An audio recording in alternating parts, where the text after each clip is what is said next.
à voter. 30%. C'est, selon les sondages, le taux d'abstention qu'on pourrait atteindre dimanche 10 avril pour le premier tour de la présidentielle. Un record pour ce scrutin.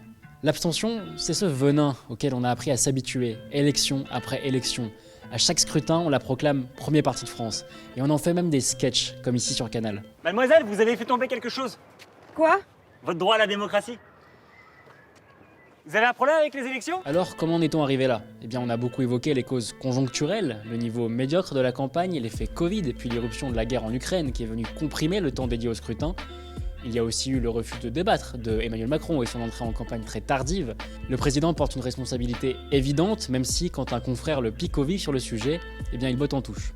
D'abord, ni notre Constitution ni nos usages ne disent que le débat entre tous les candidats avant le premier tour serait la règle ou la bonne manière de confronter les idées démocratiques. Les épaules larges, je veux bien endosser beaucoup de choses, mais enfin, excusez, je ne considère pas que je sois le seul responsable de ce qui se passe dans la vie démocratique du pays et l'abstention.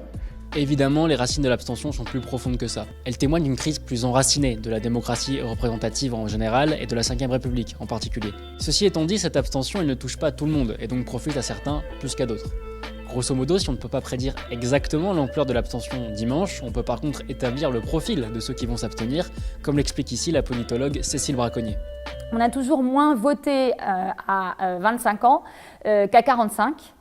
Tout simplement parce que la participation électorale, ça prolonge d'autres formes d'intégration sociale et que le fait d'avoir un travail stable, une famille, eh bien, ça favorise le fait d'aller porter un bulletin dans l'urne. Les partis politiques qui cherchent à représenter un électorat populaire, peu diplômé et jeune sont donc les plus fébriles face aux aléas de participation. La gauche est évidemment concernée, et a fortiori les partis de gauche radicales comme la France Insoumise ou le Parti communiste. Marine Le Pen aussi combine des électorats au profil plus enclin à l'abstention.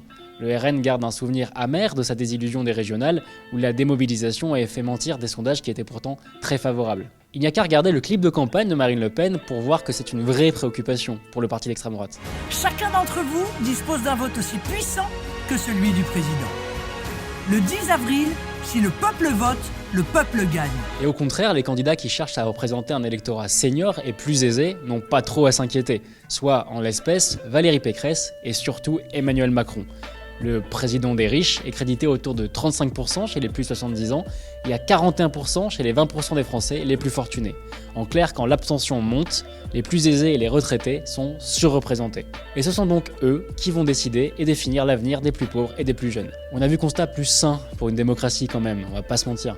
Oui, c'est le terrible paradoxe de l'abstention, ceux qui sont dégoûtés et voudraient que ça change laissent les commandes à ceux qui bénéficient du statu quo. Alors si vous êtes défiant ou écœuré de la politique, du système présidentiel, de la monarchie républicaine, et que vous vous dites « dimanche ce sera sans moi, qu'il se débrouille », rappelez-vous qu'un bulletin a une force, qu'il peut donner de l'élan à vos valeurs, à la gauche, qu'il peut permettre de dire non à Macron, comme à l'extrême droite. Gardez à l'esprit que les bourgeois, les conservateurs, la France qui va bien, celle qui touche une retraite confortable, celle qui ne connaît pas le niveau du RSA ou du SMIC parce qu'elle a toujours gagné plus, eh bien gardez à l'esprit que cette France-là, elle ira voter. Cette France-là perpétuera le système, tranquillement, sans vous. Plus l'abstention monte, mieux la bourgeoisie se porte. Alors, dimanche, rendez-vous dans les urnes.